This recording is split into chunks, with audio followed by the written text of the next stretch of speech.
welcome to episode 5 of the DC Community Creator Q&A series. I'm Josie Campbell. You probably know me from the DC side, from miniseries such as the new champion of Shazam, or the upcoming Amazon's Attack miniseries, or you know me from TV, where I am the writer-producer of My Adventures with Superman. All right, and let's get to your guys' questions. This is from the Cosmic Moth. Thank you for doing this. You obviously did a lot of Fawcett Comics research when writing New Champion of Shazam. Where is there a Golden Age story that inspired the miniseries more than any other?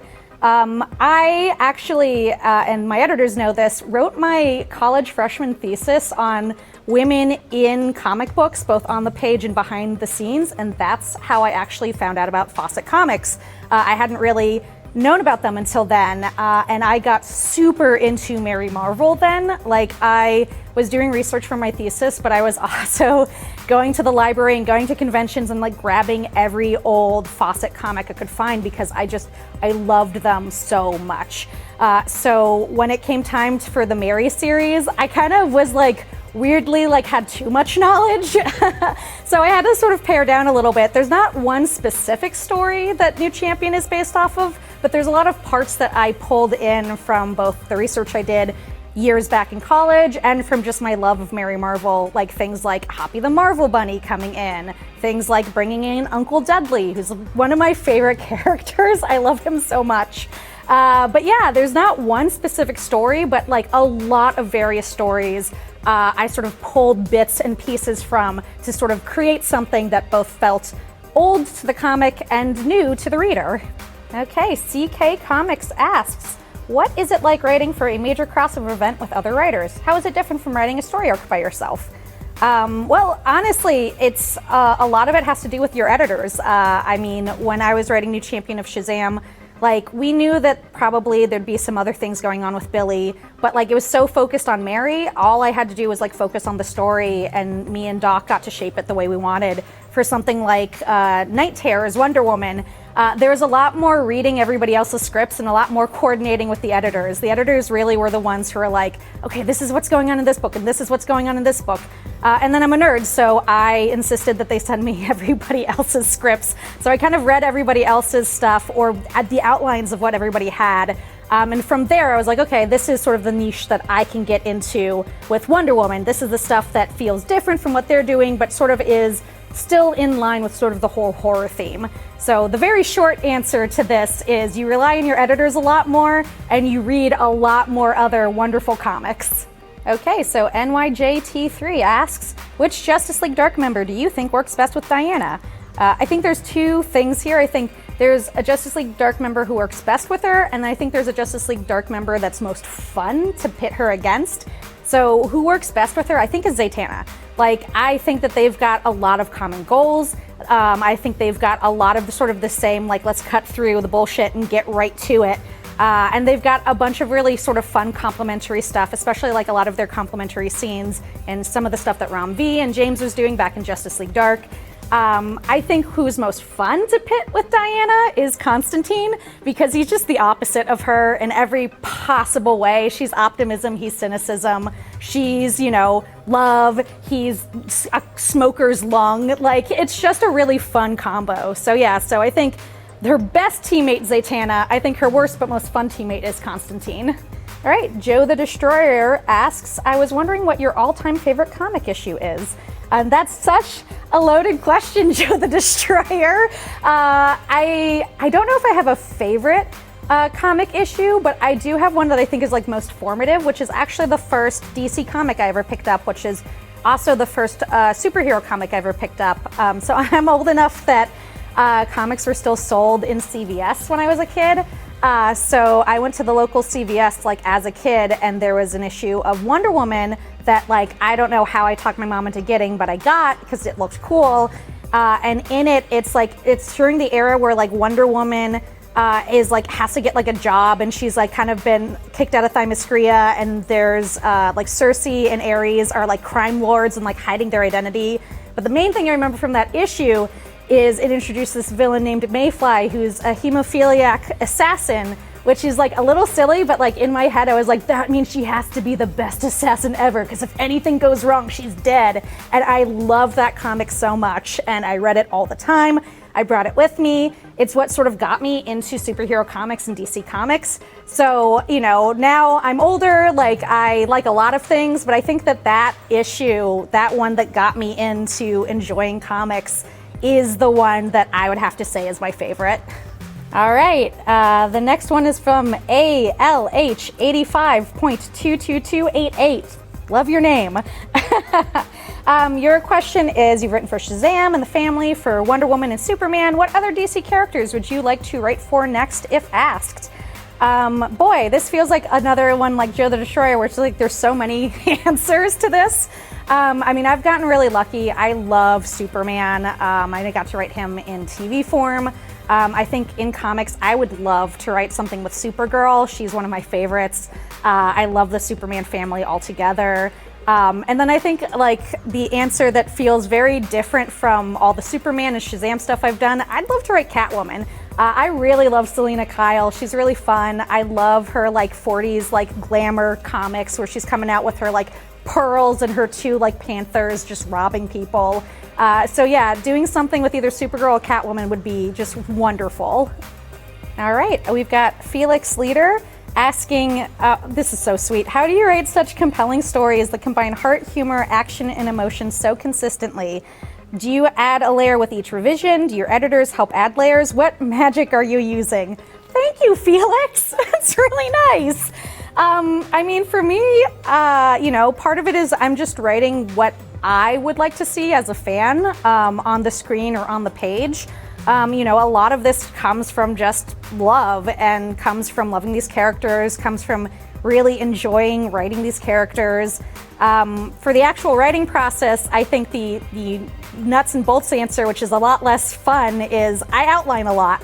I do a lot of outlines. I'll sort of talk about in my outlines not just what happens, but what the character arc is, what like their emotional start is, where their emotional midpoint is, and where they sort of end up with their emotions at the very end. And then I also always try to include sort of a theme of like, what am I playing with, you know? For new champion of Shazam, the theme was identity. It's not just who is Mary, but who is Mary as the new Shazam? Who is Mary as this girl who's going to college? Who is Mary when you've got sort of all of the world around her telling her who she should be? You know, for my adventures with Superman, that theme was choosing to be a hero, that, you know, you may come here from a different planet or a different country, but it's not where you're from, it's who you are and what you choose to be that matters. And sort of all of that stuff kind of influences each other. And then I send it to my editors and they publish it, and I hope that you guys like it. All right, Red Hope asks, favorite Superman villain other than Lex, since he's usually everyone's favorite, LOL. That's true. So I've got two answers. I was a kid of the 90s, so Cyborg Superman is one of my favorite villains. I love Hank Henshaw. I love the look of Cyborg Superman. I definitely, when Reign of Superman was coming out after Death of Superman, I was definitely a kid who was like, no, man, I think Cyborg Superman might be real Superman. And everyone was like, no, you're foolish. But Cyborg Superman is like, you know, I've loved since a kid. I think the other one, which I actually learned about sort of doing deep dives when I started writing this stuff, is Atomic Skull, he looks great. His name is awesome. Like, he's just a really cool older character that I would love to see more of in the DC universe. Lincoln Fan 78 asks, what was your inspiration to make this great horror story, Night Terror's Wonder Woman? So Brittany Holzer was my editor, and she came to me and said, hey, there's this event happening. I don't know if you're interested in maybe writing something on the Wonder Woman side. And I really leapt at the chance, and that was sort of the Night Terrors event. And so she told me a little bit about it, and the thesis, which is just every single comic, is tackling what that hero's sort of like greatest fears are, and sort of tackling in this very cool Freddy Krueger, like nightmare dream scenario sort of way. And as soon as she said that, I was like, oh, I know exactly what Diana's greatest fear is. It's herself. Because, you know, Diana is a character who she embodies like love and forgiveness. But like when you are a character that embodies those things, then that means like you have to hide if you ever feel darkness, you have to hide if you ever feel rage or hate. and it's something that like consumes you a little bit. So like from that, I sort of jumped in. I love body horror. I'm a big Cronenberg fan, and I love Greek myths. So that sort of all came together, and it came back to Brittany. I'm like, hey, I've got this idea. It's like, you know, she's in the labyrinth. The labyrinth is kind of her own mind, and it's her greatest fears, which is these versions of herself. And from there, we brought on Juan Ferreira, who is so good and like instantly picked up what we were putting down. And yeah, we made a really fun horror comic that's basically based on the idea that, like, you know, Diana has to be good and light all the time. So how does she deal with the fact that she's a person and she has negative emotions? Jurisdiction asks, hey Josie, besides Diana, who is your favorite member of the Wonder Woman family? So I like a lot of the newer characters that have been brought in over the last couple of years. Like, I really love Yara, I really love Faruka, I really love sort of the expanded like Iscasita like tribe. But again, kid of the 90s, one of my favorite characters is Cassie. I love Cassie Sandsmark. She was my Wonder Girl growing up. Donna's really fun, but like Cassie was the one that like, again, like I got introduced to in the Wonder Woman comics that I was reading, like as they were coming out. I love Cassie in Young Justice. I love her in sort of like all the other media she's popped up in. So yeah, I really love Cassie. I really love that the world of Wonder Woman though has been so expanded.